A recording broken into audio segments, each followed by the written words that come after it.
اچھے دوست کو دوست بناؤ، اور اچھا دوست وہ ہے جب تم اسے دیکھو تو تمہیں خدا کی یاد آ جائے، وہ اچھا دوست ہو۔ یہ بھی آقا نے فرمایا اچھا دوست وہ ہے جو تمہیں تمہارے نیکی کرنے میں تمہاری مدد کرے، اور جب تم رستہ بھول جاؤ، اللہ رسول کے ٹریک سے ہٹ جاؤ، تو تمہیں واپس اس ٹریک پہ لے آئے، وہ تمہارا اچھا دوست ہے۔ اور برا دوست وہ ہے جو تمہیں تمہاری نیکیوں پر مدد نہ کرے، اور جب تم نیکی نہ کرنا چاہو تو تمہیں تنبیہ بھی نہ کرے، بلکہ وہ خوش رہے کہ ہمارا دوست بھی ہمارے ڈرے پہ چل رہا ہے۔ ویسے بھی لوگ اچھے برے بنتے کیسے ہیں؟ میرے رب نے فرمایا نا، یا ایھا الذین آمنوا اتقوا اللہ وکونوا مع الصادقین، اے ایمان والو اللہ سے ڈرو اور سچوں کے ساتھی بن جاؤ۔ سچوں اور اچھوں کے ساتھی بننے کا حکم اللہ نے دیا ہے، اس کے رسول نے دیا ہے۔ تو اچھا دوست تلاش کیجئے تاکہ آپ اچھا بنیں، نیک بنیں۔ ایک مثال اور میرے آقا نے بیان فرمائی کہ اچھے دوست کی صحبت ایسی ہے جیسے تم کسی عطر کی دکان میں بیٹھے ہو، تم نے عطر تو خریدا نہیں مگر اس کی خوشبو تو ضرور تم تک آ جائے گی۔ اور برے دوست کی مثال آقا نے بیان فرمائی اس بھٹی کی طرح ہے جہاں پر آگ سلگ رہی ہو، دھواں نکل رہا ہو، وہاں اگر آپ بیٹھیں گے نا تو اگر بھلے ہی آپ کو چنگاری نہ لگے تو دھواں تو آپ کے حصے میں ضرور آئے۔ آپ جس کے ساتھ رہیں گے اسی کے ساتھ کے کہے جائیں گے۔ اگر آپ جوا نہیں کھیلتے ہیں لیکن جوا کھیلنے والوں کے ساتھ کھڑے بیٹھے ہیں تو لوگ کیا کہتے ہیں؟ یہ جواری ہے، خبیث جواری، یہی کہے گا نا اپنی۔ شراب آپ نہیں پیتے ہیں مگر شراب کے اڈے کے پاس آپ مڈلاتے ہوئے دکھائی پڑے، لوگ کہیں گے کچھ گڑبڑ تو ضرور ہے، ہاں یہ چکر میں ہے شراب پینے کے، حالانکہ آپ شراب نہیں پیتے ہیں۔ تو ان جگہوں سے بچنے کا حکم ہے جن جگہوں سے اتہام لگنے کا ڈاؤٹ فل ہوتا ہو، بچیے ان جگہوں سے۔ یہ مت سوچئے کہ جی ہم تو اللہ سے کہہ دیں گے یا اللہ پاک شیطان نے ہم سے تو گناہ کروایا ورنہ میں نہیں کرتا، 100% جھوٹ ہے یہ۔ شیطان کو کیا پڑی ہوئی ہے؟ اب اللہ سے آئیے پوچھتے ہیں نا، شیطان سے پوچھ لیتے ہیں نا کہ شیطان کیا کہتا ہے۔ تو اللہ نے بیان فرمایا قرآن مقدس میں کمثل الشیطان اذ قال للانسان اکفر فلما کفر قال انی بریء منک انی اخاف اللہ رب العالمین۔ شیطان کی مثال ایسی ہے جب اس نے کسی سے چوری کر لی، گناہ کر، کفر کر، جب بندے نے کر لیا تو جانتے ہو کیا کہتا ہے؟ قال انی بریء منک، بیٹے میں تم سے الگ تھلگ ہوں، ایک دم الگ تھلگ، تم جانو تمہارا کام جانے، انی اخاف اللہ رب العالمین، بے شک میں اس اللہ سے ڈرتا ہوں جو ساری کائنات کا پالنے والا۔ یہ شیطان کہہ رہا ہے، اور تم نے یہ الزام تھوپ دیا کہ شیطان نہیں کر رہا ہے ہم سے گناہ، اور شیطان یہ جواب دیتا ہے۔ اس لیے اللہ نے بار بار متنبہ فرمایا قرآن مقدس کے اندر ان الشیطان للانسان عدو مبین، بے شک شیطان انسان کا کھلا ہوا دشمن ہے۔ تو اس کھلے ہوئے دشمن سے جب اتنی وارننگ دی گئی ہے اتنی بار، اور نبی رحمت نے کتنی بار بیان فرمایا، تو اس سے سترک رہنے کی ضرورت ہے کہ نہیں؟ ہمیں ہوشیار ہونے کی ضرورت ہے تاکہ اس سے بچے رہیں۔ آپ بچتے ہیں نہیں اور الزام اس پہ ڈال دیں کہ شیطان نے مجھ سے ایسا کروایا ہے، تو یہ دھپل بازی چلنے والی نہیں ہے اللہ کے ہاں، یہ دھیان رکھنا۔ اس لیے کہا رب نے وَإِمَّا يُنْسِيَنَّكَ الشَّيْطَانُ فَلَا تَقْعُدْ بَعْدَ الذِّكْرَىٰ مَعَ الْقَوْمِ الظَّالِمِينَ۔ اگر شیطان نے بائی چانس تمہیں بہکا دیا ہے راستے سے، یا تمہیں بتایا جائے یار یہ راستہ ٹھیک نہیں ہے، باز آ جاؤ نا، کیوں نہیں مانتے؟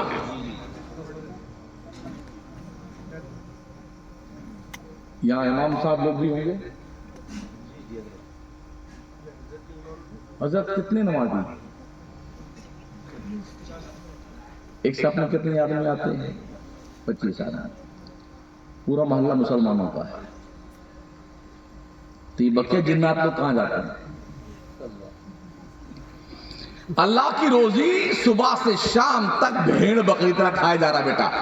صبح اٹھتا ہے بس چالو مشین. ہاں بیٹی الگ پہلے بیٹی تشریف لاتی ہے، یعنی سو کے بھی آنکھ آدھی کھلی ہے، اسی پہ منہ پہ بھی باہر نکالے وہیں پہ پیے جا رہا میرا بیٹی. انگریزوں کی پیروی میں پی جا رہا. پھر جو منہ چالو ہوا نا تو انڈا پراٹھا کیما اور جی ابھی کیا کھایا گیا ہے؟ ہاں پایا اور نہاری اور نلی اور پھر بھیجا تھے. بھائی صاحب اس پہ رحم کیجئے، ہاں تھوڑا کرم کیجئے اس توند شریف پر، اس لیے کہ اس کی اتریاں اگر الجھی نا تو ڈاکٹروں کے چکر لگاتے لگاتے تمہاری ہوا نکل جائے گی. اللہ کی اتنی روزی کھا ڈالی، تم نے کبھی اللہ کا شکریہ بھی ادا کیا؟